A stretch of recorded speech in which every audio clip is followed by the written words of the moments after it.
So it seems like Johnathan Majors has got himself into it. Let's get into it.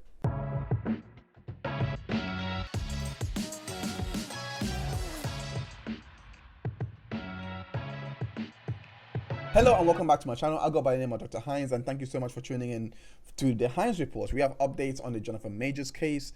We reported on this case on the last report that we done on the 29th. We reported it in tandem with the Justin Roiland case. You can go watch that. It is added onto the card above. But just to quickly summarize what actually happened on that case, and pretty much he was arrested for a domestic dispute that was happening between him and his girlfriend. I showed articles reporting what charges that were being brought, what generally happened in the at the scene, and what the girlfriend was claiming happened at the scene, and basically brought all this evidence up. I also brought up the ABC report on him getting dropped by the army for his ad. So we could see him losing a part of his life just based on this arrest alone and based on this accusation of domestic dispute. The fact that he was the one that actually called the police, which to me showed how nuanced this case already is and how strange it is actually turning out. If you were on one side or on the other side, it seems like you're gonna go into insane levels to justify any new information that comes out. I didn't think it was relevant to include this piece of information in the original report, and this information was basically Johnathan Majors' statement that he released to the press. I personally didn't place any weight on it because it was a statement coming from him. I wanted to just cover the police and what they were saying, because to me those are hardcore facts, and what you say and what you do may seem a bit prejudicial as this report was coming out. So I felt I didn't need to include it as of yet. New information came out where his team, his lawyers, released a text message that a lot of people concluded as she is the victim in this case. This message actually showed the accuser, which in that report, in the previous report, I did say that she did recant these statements, but it showed that she was saying that the police assured her that she wouldn't be charged, and the most important and key part was her saying that she told them that it was my fault for trying to grab your phone, and she just got out of the hospital. She basically said, "Call me when you are out. I love you." And to make things even more muddy, she goes on to write a longer message, I think 3 hours after the previous message that was sent, and she goes on to say, "They just called again to check on me, and I reiterated how this was not an attack, and they do not have my blessing on any charges being placed. I read the paper. They gave me about strangulation, and I say point blank, this did not occur and should be removed immediately. The judge is definitely going to be told about this. She ensured this to me. I know you have the best team, and there's nothing to worry about. I just want you to know that I'm doing all I can my end. I also said to tell the judge to know that the origin of the call was to do with me collapsing and passing out, and your worry as my partner due to our communication prior. Out of care, she promised all will be relayed." A lot of people ran with the idea that this is Stockholm syndrome going on. There were so many things that was being construed from this message, but the main part that really stuck out to me was where she actually said that she was collapsing. That made me remember the statement that he put out. The statement that was put out in full was basically saying Johnathan Majors is completely innocent and is provably the victim of an altercation with a woman he knows. We are quickly gathering and presenting evidence to the district attorney with the expectation that all charges will be dropped imminently. This evidence includes video footage from the vehicle where this episode took place, witness testimony from the driver and others who both saw and heard the episode, and most importantly, 2 written statements from the woman recanting these allegations. All the evidence All the evidence proves that Mr. Majors is entirely innocent and did not assault her whatsoever. Unfortunately, this incident came about because this woman was having an emotional crisis, for which she was taken to a hospital yesterday. The NYPD is required to make an arrest in these situations, and this is the only reason Mr. Majors was arrested. We expect these charges to be dropped soon. Like I said, the reason why I didn't even include that statement is because, again, it is self-serving. But now seeing the text message, I cannot help but just look back to that statement and just really realize how much it actually contextualizes these text messages. This was the same day, and we were getting a lot of mixed or conflicting messages, if I'm being honest with you. If you remember, in a previous report, she was saying that she was being beat, that she was hit with open harm, all of those things, and pretty much everyone concluded it was domestic violence. Seeing these texts and seeing what she has to say, I just want to sit right firmly on the fence, as like I always do, and just say, just keep waiting for the video, keep waiting for more evidence to come out, because everything that is being extrapolated and being, looked into in regards to this does seem like somebody who knows that they have had a breakdown and they are finally realizing, oh shoot, this is what's happening. The way I'm interpreting this text might not be the way other people are interpreting this text, but with the full context, it looks really different. First and foremost, this is coming from someone who has actually had a psychotic break, who has actually suffered from psychosis, who was literally being sectioned, being taken to the mental hospital, and there were so many things that was going on in my mind, and so many things I was telling the police. I even told the police I DJed in Japan. Every time I look back on these memories, it is sometimes hard to put into words what was happening even the night before. And the fact that of the extra layer that psychosis actually happens not on the day that you're breaking down, but it starts a bit earlier.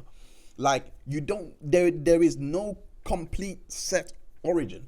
So I don't know whether the incidents that my memory has saved of the night before, where I actually thought I was being attacked, actually happened. I spoke to actual police officers and I said I was being attacked. This was the night before. And I don't even know if that memory was real. I don't know if the person that was coming at me was real. There is so many things that happens when you're having a break. Now, it is the only thing that makes sense to me as to why the police is being called. Because again, like I said, there is so much tension with the police, with the black community already. There's also the extra layer of this being a white woman. It is really hard for me, at least for me, to get my head around the fact that he did this and would call the police on himself. I said this in the last video. A friend of mine who I've had on this channel, he basically said, Johnathan Majors looks like this. There is no way he can be hitting you with an open arm and you're going back with minor injuries. Not with how he's built, not with the extra strength he has. And the third thing that this stand out to me from that text is her going for the phone. And I'm playing devil's advocate here. Again, remember, I have not picked any sides. I don't know anything about this case. The information has not come in. I'm just going by what is being reported. The most prudent thing to do is to keep waiting and waiting. It's on Majors now, actually. It's really on him to really show this videotape. Despite the text, despite everything, I'll be concerned about that because I want to see what this video has to say. That aside, taking all of this in, I do not understand or foresee a scenario in which an abuse victim is so abused to the point that she is taking, at least from what I'm reading here, I've been told it's Stockholm Syndrome. Let's take on that reason. For Stockholm Syndrome, where you fall in love with your abuser, where you even protect your abuser, I do not foresee a scenario where someone suffering from this actually goes and grabs the phone. That's an anomaly. Anomalies happen, outliers exist, I'll take it on board, but it's extremely unlikely. That's not to say it couldn't happen. It could. Honestly, the Stockholm Syndrome does have a bit of merit. I did a little bit of digging. Must say it's unverified, but it seems like this girlfriend may have been with him since 2021. That's a 2-year relationship. So let's say that they were together for 2 years, because Johnathan Majors is a very private person. He doesn't put his life out there like that. And the only picture that surfaced was February, March, of him being at a premiere holding this girl's hand. I personally thought that was a brand new relationship, but it seems it could have stretched back to 2022, late 2022. They could have been dating for a very long time. We don't know. So it could support what they're claiming here. The phone response, she taking on all the responsibility. I went for the phone, I did this. That makes sense. I just don't know why she would go for the phone with your abuser, who has been abusing you for so long that you develop Stockholm Syndrome, fall in love with him, and you think, I'm lost for words. But it's a very nuanced case. I must reiterate, I have not taken a position. In fact, my position is everyone must have a presumption of innocence. My experience is anecdotal. It's not important or relevant in this case. It's a different experience. I was only speaking to my state of mind, what I was going through, and what I was seeing to be real, what I was telling the police that was real. Imagine if I threw someone else's name in there. The police were not there at the scene as this was happening. They were called and they responded to the call, and they arrested Johnathan Majors under the scene. They don't know anything. At least with me, the police was actually there, and then they kind of had enough evidence built up from what they told me in regards to seeing me on CCTV going around, that nothing that I was claiming was actually happening. But I was having full-blown psychosis from the messages I'm seeing here. It seems like it was acute. If anything, just a moment in which everything is freaked out on you for whatever reason. We don't know. That's the point. Just wait for the information to come out. Wait for the video. None of us know. I tried something out on Twitter as well, and I kind of feel bad for even doing this. The experiment that I done was I said to a user who said that they rather side with a potential liar than a potential abuser. It sounds good in concept until let's try it out. So I did. I said to her, listen, you are in the same state that my niece lives at, and my niece told me that you babysat her daughter and you were touching her up. The response was something I did not expect. She was like, who the hell are you? I did not do this. I never even babysat in my life, etc. That's when some of the people that actually know of me came in and said, well, it's either he is a potential liar or you are a potential abuser. That who are you gonna choose? Who are you gonna believe? She was protesting her innocence, and I just kept saying, this is why we have presumption of innocence. You can't just take my word for it. We know we wanna care for the child in this case, but we can't just take that and just forget that this person is being accused for something that is heinous as beating up your wife, beating up your girlfriend, beating up your spouse. It's as heinous as what I said that girl had done. That is completely fictional. It is fictional, but that is the point. I'm not saying this case is fictional, by the way. I'm not saying what she was claiming is fictional, but she has recanted it. The text messages that has been presented seems credible. If we see the video and it shows that he did do this thing, that's a different story. If we see the video that shows he didn't do it, that's a different story as well. All we have technically is just a text message, one piece of evidence. That's it. It's absolutely idiotic to actually convict someone of one piece of evidence. Yes, it looks bad. I'm not gonna lie. I look at that. For anyone who doesn't know the context, I know the context. That's different. So I see that text very differently. But for someone who doesn't and just looks at it and be like, wait, whoa, what the it looks like she is scared. I need to do this because XYZ could happen. But let's bring it back. He is on a limited protection order.